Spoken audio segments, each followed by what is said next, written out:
My golden sister sent a meme in the family chat. Freelance coding equals unemployed gamer, mocking me. A month later, her bar license was gone, and so was my parents' pride. Hey Reddit. So a while back, my sister Jenny, 29, made a meme about me, Jessica, 31, being a freelance coder, unemployed gamer, and shared it in the family group chat. Everyone laughed. Nobody defended me. I left the chat without a word. Fast forward a few weeks, and guess who's blowing up my phone because something urgent happened? And now suddenly my skill set matters. What started as her trying to use me ended with a full-on meltdown involving lawyers, lies, and some beautiful karma I didn't even have to lift a finger for. You're going to love this one. It gets messy. You ever look at your phone and just know it's about to piss you off? That was me last Tuesday. I work as a freelance software developer. So while I was eating leftover Chinese, fixing a broken contact form for a client whose website looked like it time-traveled from 2007, I got a ping from the family group chat. Now, for context, this chat was always a mess. Daily good morning gifts from my mom, recycled quotes about hustle from my dad, and my sister Jenny dropping random screenshots of her accomplishments like she's running her own press release campaign. Aunt Janice sending those stupid minion memes. So half the time I'd mute the chat and move on. But this one hit different. It was a meme. Cartoon drawing of some scruffy woman in a hoodie, Cheeto dust on the keyboard, surrounded by empty energy drink cans. Caption said, "Freelance coding equals unemployed gamer." My name was tagged twice, and just to hammer it in, Jenny added, "LMAO had to share. You doing okay over there, Jessica?" Then my mom hit it with the laughing emoji. Dad commented, "So true, haha." And my cousin Emily dropped in a Kevin Hart laughing gif like it was the funniest thing she'd ever seen. I didn't respond. No point. I just left the chat quietly. No dramatic exit message. No, "you'll regret this." Just tapped leave conversation, and that was that. Not because I was mad. I mean, yeah, it annoyed me. But mostly, I just wasn't going to waste another bite of bandwidth on people who still think working for a law firm means success, and building your own business means you're one bad day away from streaming Fortnite for rent money. Jenny's been the golden child since forever. Straight A's, honor society, then law school. The family basically threw a graduation week for her. Custom cake, photo shoot, the whole deal. When I got certified in front-end development and picked up my first real client, crickets. Dad called it a phase. Mom asked if I was still doing that computer thing. Jenny joked I should put digital handyman on my business card. So no, I didn't leave because I was hurt. I left because I'm not sticking around for a roast session I didn't RSVP to. It's not about ego, it's about self-respect. I grew up being the kid who built her own PC at Shum was 13, while everyone else was doing sports or taking dance lessons. I liked figuring out why things didn't work and fixing them without needing to ask anyone for help. But back then, that made me antisocial or lazy, according to my family. Jenny, she was giving fake court presentations in the living room at 10 years old, wearing mom's blazer and using her stuffed animals as a jury. They ate it up. Our little lawyer. Every time she talked, they acted like she was curing cancer. Every time I fixed the Wi-Fi or helped mom's friend reset her email password, I was just the kid who's good with gadgets. By the time I hit 20, I stopped trying to impress anyone. I freelanced, worked on contracts that actually paid well, and slowly built a client list. I didn't post about it, didn't rub it in anyone's face. I just worked quietly because I figured success talks loud enough on its own eventually. Apparently not loud enough for them to hear through Jenny's nonstop bragging about her bar exam and LinkedIn followers. So yeah, that meme. That was the moment I knew there wasn't any winning them over. They weren't laughing because they misunderstood me. They were laughing because that's how they chose to see me. The lesser sibling, the joke. So I bounced. No big speech, no rage texting, just done. Later that night, I kept thinking about it. Not the meme itself, but how casual it was for them. Like, they didn't even hesitate. The same way they don't hesitate to praise Jenny for everything, including stuff I low-key helped her with. Yeah, that's a fun little detail. She once called me up all panicked because her firm's internal portal was glitching during a live meeting. I fixed the CSS and JavaScript on the spot. Never asked for a thank you. Just did it because, well, I'm not petty. But guess who claimed she figured it out herself during her next team call? So, nah, I'm not mad. I'm not bitter. I'm just done playing team mascot for a family that only claps when the lawyer talks. I screenshotted the meme, not because I wanted revenge, but because I like keeping receipts, especially for stuff like this. It's weirdly motivating, like a digital version of They'll See. I went back to work. 3 tickets in my inbox. One from a client asking if I could build a custom widget for tracking bookings. Another wanting help fixing a broken WordPress site. It was a good day. Quiet, productive, no memes, no fake smiles, just code and coffee and peace. And you know what? That meme was the best thing they could have done for me, because now I know exactly where I stand. And unlike them, I'm not pretending. They can fake whatever they want: status, closeness, even that tight-knit family image they post online for likes. I'm not playing that game. I don't need their approval. I've got invoices that speak louder. So imagine my lack of surprise when I got a text from Jenny 5 days later. No, hey, no, how are you? Nothing resembling humility, just straight panic. Jenny, I need your help. It's urgent. I think someone hacked my files. Something important might get leaked. I stared at the message for a solid 10 seconds, blinked, then laughed out loud alone in my room like a crazy person. This was the same person who called me a basement tech girl in front of my dad's coworkers last Thanksgiving because I wore a hoodie instead of a blazer. Now she's got urgent tech problems and suddenly I exist? I didn't reply. Not right away. I screenshotted it and went back to my work. Had a payment gateway integration to test. Her crisis didn't even make my top 5 for the day. She doubled down the next morning. Jenny, I'm serious. These files are confidential. I could get in trouble. You know this stuff. I really need you. Then a second text. Jenny, I'm not asking you to fix everything. Just look into it. You're not even working a real job anyway. There it was, that last line. That's what made it fun. I could practically hear her voice in my head, smug, dismissive, like asking me for help was a favor she was doing me. The unemployed gamer has nothing better to do, right?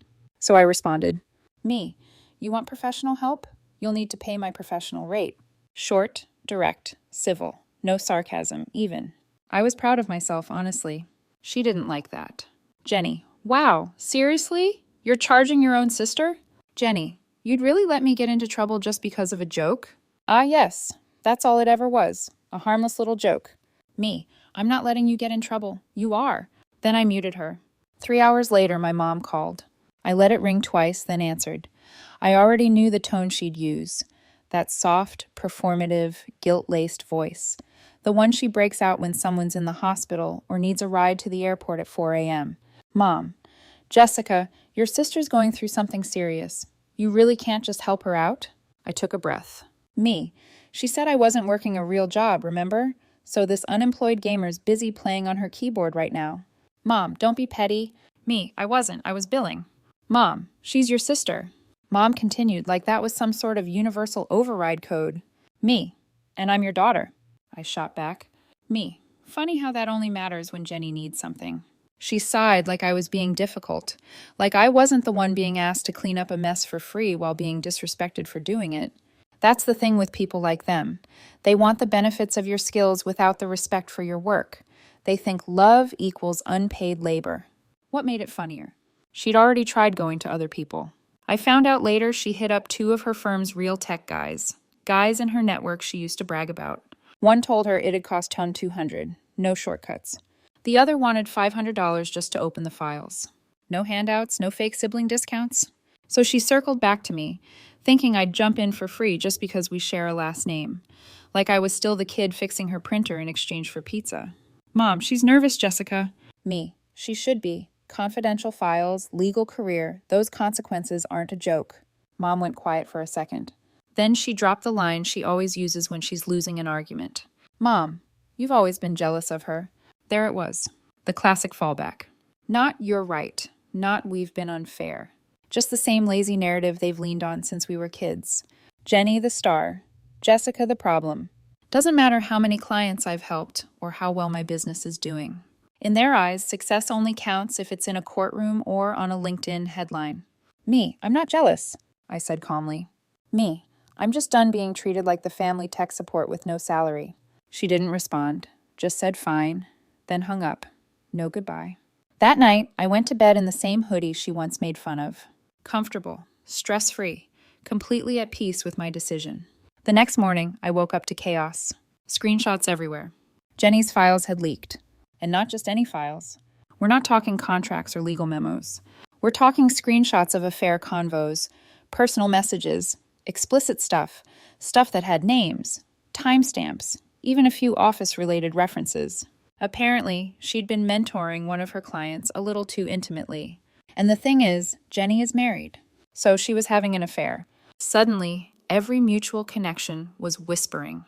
The group chat I'd left? Silent. My mom didn't call. Jenny didn't text. No one asked me for help anymore. I sat at my desk sipping cold coffee, watching it all unfold like a spectator at a game I didn't buy tickets for.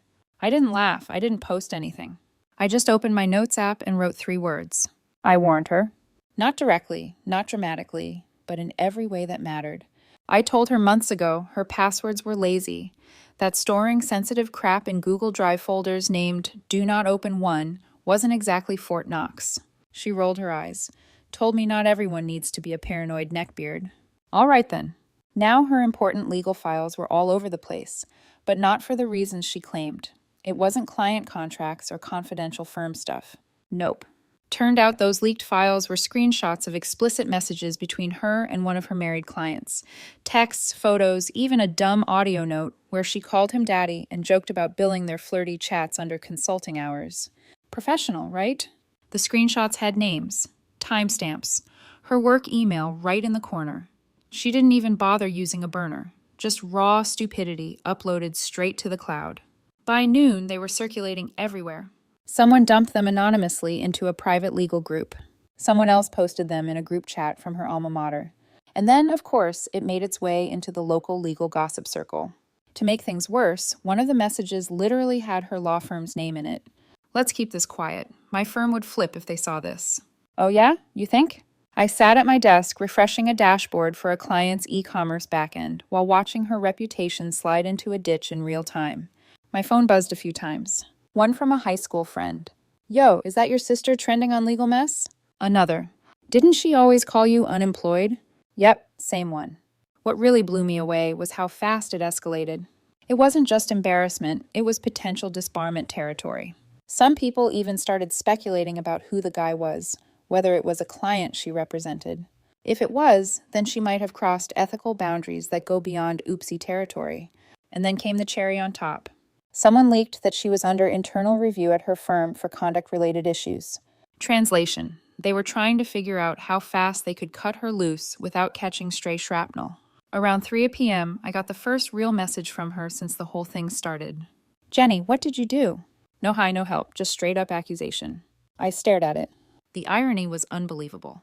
She begged me to help her, refused to pay, and now she thought I leaked her affair screenshots out of revenge? Nah. I'm not that bored. Me. I did nothing, which is still more than you deserved.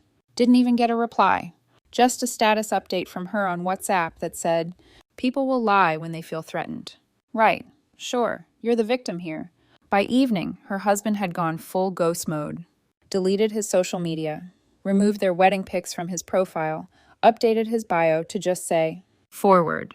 Coldest move I've seen since someone rage quit a Dota match.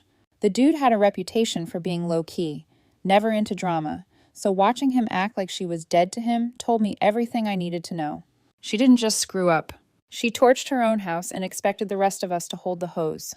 And then, just when I thought it was winding down, I got a call from a burner number. I don't usually answer unknowns, but I was feeling curious. It was her husband. Him. Hey, not trying to start anything. I know you do tech stuff, and I need to know. Did you leak that? His voice wasn't angry, just tired. The kind of tired you hear from people who've been lied to in stereo. Me. No. She came to me asking for help. I told her I'd do it for a price. She refused. Then it leaked. I had nothing to do with it. He was quiet. Then he said, Him. I believe you. Just needed to hear it. We didn't talk after that. But later that night, he posted a picture of their dog on Instagram with the caption, She got the law degree. I got the better loyalty. I don't care who you are. That's peak poetic justice. Meanwhile, I kept working. Because unlike her, I actually had clients. I wasn't just surviving, I was scaling. I even had a local HVAC guy refer me to one of his business buddies who needed custom back-end work done for scheduling installs. He said, "Told him you're the girl that doesn't mess around." That one sentence did more for me than anything my family ever said. The family group chat? Still quiet. No one reached out. No damage control. Not even from Mom. Guess they were busy cleaning up the mess made by the kid they said had direction. Around midnight, I got one last message from Jenny. "Jenny, you're loving this, aren't you?" I didn't answer. I just archived the chat. I wasn't loving it. I wasn't even celebrating. This wasn't a win for me. It was just another reminder that the people who looked down on me for years were the same ones begging for my help when things got real. And I had the receipts to prove it. I backed up all her messages, organized the timestamps, saved them in a folder titled "In Case of Blame's Game." Because if I've learned anything about people like her, it's that they don't take losses quietly. They look for someone to drag down with them. But this time, I wasn't anywhere near the blast zone. I'd spent years being the emotional crash pad for everyone in that family. The girl they'd mock on Monday and ask for help on Tuesday. But not anymore. This time I was just the girl watching it all burn from a safe, well-insulated distance. With receipts, backups, and a secure folder marked, "Not my bomb problem." Jenny, meanwhile, was in free fall. First, the law firm. Apparently, the moment the screenshots made it to their inbox, they went full CYA mode. Internally, they labeled it misconduct concerns. Externally, radio silence. Not even a PR patch job. Just a quiet scrubbing of her name from the firm's website like she never existed. Second, the clients. I recognized one of them. He'd been at a few of those "look who I'm representing" dinners my parents were weirdly proud of. A guy who owned several properties and used Jenny for contract work. The moment the scandal hit, he pulled his files and hired someone else. He didn't even call to say goodbye, just dropped a review online that said, "Unreliable, would not recommend." Then came the personal collapse. Her husband went full ice mode, changed the locks, took the car, and according to one of my friends who still lives near them, gave away her Peloton for free on Craigslist. And just when I thought the fallout had peaked, I got a knock on my door. It was Mom and Dad. Now, I live in a modest apartment about 15 minutes from their house. They rarely visit unless they need something, or they've run out of people willing to put up with them. So when I opened the door and saw them standing there with that weird, overly nice smile, I already knew this wasn't about catching up. "Mom, can we talk?" I stepped aside. "Me? Sure, shoes off." They sat down stiff, like they were visiting a parole officer. Dad cleared his throat like he was about to start a PowerPoint. "Dad, your sister's going through a rough time." I nodded. "Me? Yeah, apparently she's been going through people too." Mom winced. "Mom, Jessica, please." Me. She said I'd be nothing. I reminded them that freelancing was code for unemployment, that I was just lucky if someone needed a cheap website. Me. I remember that. Do you? They shifted. Neither made eye contact. "Dad, we're not here to relive old fights. We're here to ask for your help." I raised a brow. Me. You mean the same help she refused to pay for? Silence. Mom. She's being investigated. The Bar Association might get involved. She could lose her license. Me. She leaked her own affair texts. The only thing I did was say no. Dad. She says you manipulated them. I laughed. Loud. The kind of laugh that makes people uncomfortable. Me.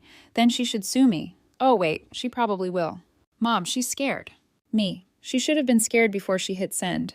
Then came the real reason they were there. The guilt wasn't working, so they moved to their go-to play, manipulation by responsibility. Dad, we just need you to clarify a few things. He reached into his folder, handed me a letter. It was already signed by Jenny. A drafted statement claiming the screenshots were faked, possibly by a family member with access to her cloud credentials. They wanted me to sign it too. I blinked. Me.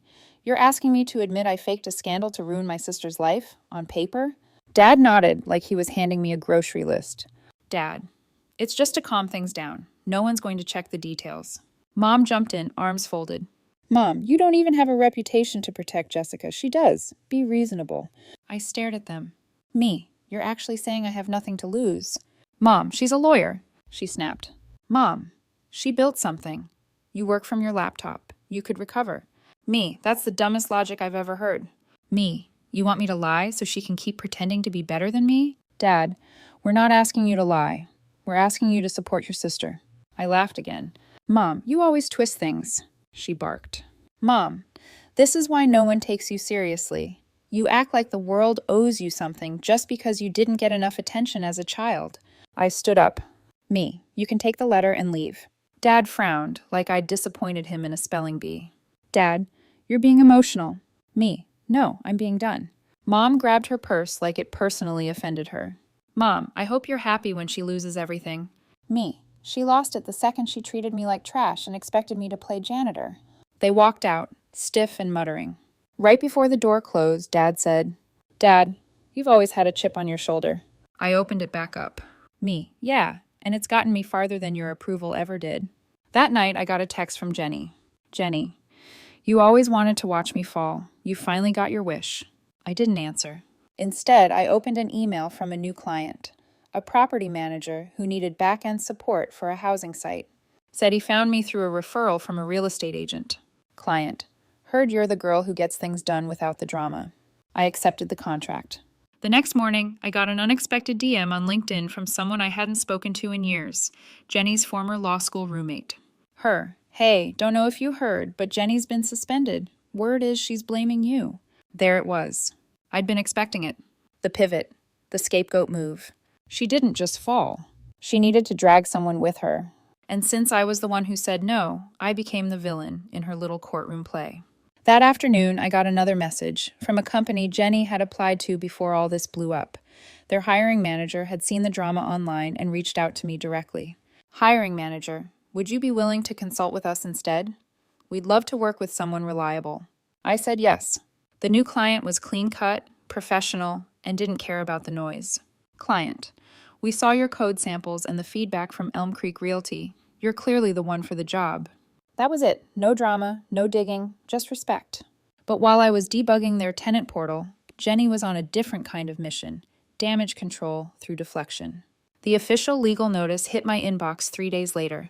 Subject, cease and desist. Notice of intent to pursue legal action. My first reaction? I laughed so hard I almost knocked over my coffee. The document was a badly structured PDF with her firm's letterhead, probably a leftover from her office, full of legal jargon strung together like it came from a template generator. It still had the Microsoft Word formatting lines visible, like she saved it in a rush and forgot to export it clean. Real professional stuff from someone trying to restore her reputation. She was suing me for defamation, intentional, emotional distress, malicious sabotage of professional standing. And get this, claim damages $120,000. Yep. She actually tried to sue me for 6 figures because she embarrassed herself and wanted someone else to wear it. I forwarded the document to my attorney, a chill guy named Ellis I've worked with for years. Dude's built like a bouncer, talks like a barista. He read it, then sent me a voice memo that started with, Ellis, bro, and ended with, Ellis, we're going to eat her alive. We filed a formal response, denied everything, and submitted a motion to dismiss with prejudice. Attached a carefully labeled folder with screenshots of her asking me for help, her refusing to pay, her admitting it was urgent, me refusing, her accusing me afterward. We also included metadata logs showing I never accessed her files, because I didn't. I couldn't have leaked what I never touched. What made it even better? Her Google Drive folder wasn't locked down. It had been shared with 3 people total. None of them were me. But guess who was on that list? Yep, the guy she was swapping consulting hour pillow talk with. His personal Gmail, plain as day. That alone nuked her whole argument. If someone leaked it, it was either her or her boy toy. I wasn't even in the building, let alone the suspect lineup. The court date landed 2 weeks out. In that time, I didn't respond to her. Didn't engage with my parents either. Mom tried calling once. I declined. She followed up with a passive-aggressive message. Mom, you're blowing this out of proportion. Families don't sue each other. No, but apparently they do try to frame each other when it fits their story. On the morning of the hearing, I rolled in early. Not because I was anxious. I just wanted a good seat for the circus. Jenny was already there, sitting stiffly beside a junior associate I'd never seen before. Guess the firm didn't want their name tied to this garbage. Guess she found someone green enough or broke enough to take her case. Either way, dude looked like he practiced law between DoorDash shifts. She looked like she hadn't slept in a week. Dark circles, flat expression, like reality had finally smacked her square in the face and she was still deciding whether to cry or pretend it didn't hurt. Her lawyer opened the hearing with a dramatic retelling of Jenny's so-called reputation assassination. Claimed I had expert access to her devices, that I deliberately manipulated private messages to frame her, that I had a personal vendetta born from childhood jealousy. I almost choked. Dude was reading from a script like this was Suits. Then Ellis stood up. Ellis, no manipulation occurred. He said it flatly, without flair, like he was tired of even entertaining the idea. Ellis, what did happen is the plaintiff stored explicit, incriminating content in a shared cloud folder with no encryption, no password protections, and later attempted to shift the fallout onto the defendant, who declined to assist her for free. He handed over our receipts, timestamps, metadata, emails, logs, even a full list of the IP addresses that accessed her Google Drive, none of which matched mine. But you know whose did? Her affair partner's. When Ellis pointed it out, Jenny went pale. Her lawyer tried to pivot. Lawyer. The defendant may have instructed someone else to leak it. The judge asked, Judge, do you have any evidence of that? Lawyer. No, Your Honor, but the timing is circumstantial. Judge. Move on. I almost high-fived Ellis in the courtroom. When it was Jenny's turn to speak, she gave some half-shaky monologue about betrayal and my own sister turning on me. It wasn't even convincing. It was like watching a student who didn't study try to wing a presentation based on the Wikipedia summary. The judge finally leaned forward, looked straight at her, and said, Judge, you didn't file a case. You filed a personal vendetta dressed up as a legal complaint. That's not justice. That's weaponizing the court system to clean up your own mess. And we don't play that game here. You should know this, since you were a lawyer. Boom. Case dismissed, with prejudice. Meaning she couldn't refile, couldn't try again, couldn't drag me through another round of nonsense. It was over. I didn't gloat, I didn't smirk. I just stood up, nodded at Ellis, and walked out, like I had better things to do, which I did. That night, I posted a photo on my business page. Just me, standing in front of my laptop, middle finger taped down to hold up a cup of coffee. Caption, Unemployed gamer. Lawsuit survivor. Schedule's full. Book ahead. It wasn't petty. Okay, maybe it was. But it was also a flex. A deserved one. The comments came in fast. Tell us the story, Queen. Hire this woman before she's too expensive. Even better, one of my old instructors from a boot camp program dropped in. Knew you had it in you. Let her speak. She's building while they're blaming. The next day, Jenny posted something cryptic on her socials. A black and white quote image. Sometimes the ones closest to you cut the deepest. No name, no context, just pure victim mode. It got 4 likes. Mom messaged me again. Mom, you embarrassed her in public. Was it really worth it? I replied. Me. She sued me. I just showed up with the truth. No response. Business kept growing. More referrals came in. Ellis even looped me into a dev contract with another firm he represents. Small but solid clients. Good people. They saw me as a builder, not a failure. Meanwhile, Jenny went quiet. I heard through the grapevine she'd moved out of her condo, sold off her designer handbags online, and was taking time for her mental health. Which, look, take all the time you need. But don't act like you're healing when you were swinging a knife last week. That chapter was done. But the story wasn't over. Because success is loud, even when you whisper it. I didn't need to rub anything in. I didn't go around posting side-by-sides of court documents and the meme that started it all. I didn't dunk on her LinkedIn or tag her in inspirational comeback quotes. I just worked. Quietly, efficiently. And the louder they got with damage control and excuses, the more attention landed on me anyway.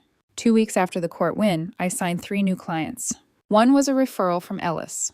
The second came from a guy who saw my sarcastic coffee post and said, anyone who survives a lawsuit and still delivers clean code is worth hiring. The third was completely random. Some real estate agency on the other side of the state. Apparently, their internal tech guy left after a crash and they needed someone to clean it up fast. I had it running in 48 hours. They gave me a testimonial that literally said, professional, no drama, no excuses, would hire again immediately. That review alone got me 4 more inquiries. I hired a part-time guy to help me handle the overflow. He was still in school, rough around the edges, but hungry. Reminded me of me, minus the chip on his shoulder. I liked that. And then it happened. A knock at my door. Again. I already knew before opening it. I stood there for a second just staring at the door like, do I really want to hear this today? But But curiosity won. I cracked it open. Mom and Dad. Round 2. But this time, they looked different. Not angry, not desperate, just sheepish. Dad's usual confidence had deflated into that stiff hands in pockets posture he used when he forgot to pay the water bill when I was 13. Mom had sunglasses on, indoors. Classic. Mom, can we come in? Me. Didn't work out with Jenny, huh? No answer. I stepped aside. They didn't sit down right away, just hovered like they were waiting for me to offer snacks or small talk. I didn't. Dad finally cleared his throat. Dad, we just wanted to talk. I leaned against the counter. Me. Talking's free. Just making that clear up front. Mom sighed. Mom, we're struggling a bit. I said nothing, just raised my eyebrows. Mom, we've been helping Jenny out. She added, like I didn't already guess. Dad, she's been through a lot, and after everything that happened with the firm, she's not exactly bouncing back. Mom, she was living with us for a while, but she needed her own space again, so we helped her get an apartment. I tilted my head. Me, your golden child needed your help getting a place to live. Thought she was rebuilding her empire. Mom, she's trying. Dad, but she can't get work. No one will hire her right now. I stayed quiet, let it breathe. That always made them uncomfortable. Then came the punch. Dad, we were hoping, he said carefully. Dad, that maybe you could help, just a little. Mom, she's not asking directly, obviously, but you know how hard things have been. Me, let me stop you right there. Me, you want me to give her money? They hesitated. Then Mom tried again. Mom, just a small loan. We know you're doing well now. You have your own business. It wouldn't be much. Me, and you think that makes this okay? Me, you laughed when she called me unemployed. You backed her up when she tried to drag me through court. You accused me of sabotaging her. Me, and now because I didn't crash like she did, I owe her. Dad, it's not about owing, it's about family. I chuckled. Me, right now I'm family again. Me, not when you needed a signature to save her bar license. Me, not when I was building my business from nothing. Me, but now that you need cash, now I'm back in the club. Mom, Jessica, don't do this. We've had our differences, yes, but Jenny's still your sister, and we're still your parents. Me, yeah, you are. And I remember exactly how you acted when she was on top. Me, I remember how many times I got ignored, dismissed, laughed at. Me, you never believed in what I was doing. Me, you thought coding was a phase. You thought freelancing meant lazy. You never saw me as anything but the backup plan. Dad, you're twisting this into something it's not. We didn't mean any harm. Me, you just didn't think I'd make it. The silence after that was loud. I walked over to the small table near the entryway and picked up a manila envelope. Inside, a copy of Jenny's lawsuit, the court's dismissal ruling, and my own recent business registration forms for tax season. I handed it to them. Mom, what's this? Me, proof of where I've been, of what I built, since you didn't seem to notice before. She opened it, glanced inside, then set it down without saying a word. Me, I'm not giving her a cent, and I'm not giving you one either. Me, you made your choices, you backed the wrong horse. Don't act surprised now that she can't carry you. Dad, that's unfair. Me, no, it's math. You invested everything in her, emotionally, financially, publicly. Me, and when I succeeded, you weren't proud. You were quiet. Me, so keep that same energy now. They didn't argue after that. Just stood there awkwardly like they thought maybe I'd change my mind if they looked pitiful enough. Eventually they left, didn't even close the door properly. I had to walk over and shut it myself. By spring, everything Jenny once bragged about was gone. The bar suspension, it went permanent, quietly. No press release, no appeal, just a stripped title and a note on the official site. License inactive, ethics violation. No firm would touch her after that. Even the one where she did her internship wiped her from their alumni list. The Whisper networks didn't forget either. Legal groups, clients, recruiters. Everyone talked, not loud, not public, but loud enough to shut every door before she could knock. She tried pivoting, consulting, strategy coaching. Nothing stuck. People Googled, they saw the screenshots, the court case, her attempt to blame her own sister. That kind of stain doesn't wash off. She moved again. Smaller place, less central. No more coffee balcony photos, no more thriving captions. Just silence. Her friends stopped tagging her. The mutuals unfollowed. The ones who once said, "Your sister's killing it," now said nothing at all. And that silence? That was the loudest part. As for the lawsuit she filed against me, it didn't just get thrown out. It followed her. Every firm she applied to saw the record. Frivolous, personal, desperate. It told them everything they needed to know. She never reached out again. Neither did my parents. I didn't need an apology. I just needed space. And when people ask what happened between us, I keep it simple. She bet everything on being better than me. I just kept building. I kept my head down. Kept coding. Kept delivering. I didn't post victory laps. Didn't engage in drama. Didn't try to milk sympathy or vengeance. I just got better. My calendar filled up months ahead. Clients started referring me without me even asking. I had to implement a wait list for custom back-end builds. Even brought on a second junior dev, a single mom finishing her tech boot camp. I trained her myself. She said, "You're the first person who didn't ask me what I did wrong to end up in tech." I smiled. "You didn't do anything wrong. You just haven't been in the right room yet." And for the first time in my life, I felt like I was in the right room too. No more group chats full of forced emojis. No more parents who only call when they need saving. No more golden sibling who treats help like an entitlement and disrespect like tradition. Just me. Just the work. Just the results. People like Jenny, they crash because they build identities instead of integrity. They spend so long performing success, they forget how to maintain it. So when the mask slips, they look for someone else to blame because admitting they were the architect of their own collapse would mean facing who they really are. I'm not bitter. I'm not angry. I'm just free. And honestly, that's worth more than any law degree, any LinkedIn title, or any family's fragile approval. Because while she was building a pedestal, I was building a platform. While she chased clout, I chased skill. While she mocked, I mastered. So yeah, she bet on being better. I bet on being real. And in the end, reality always wins.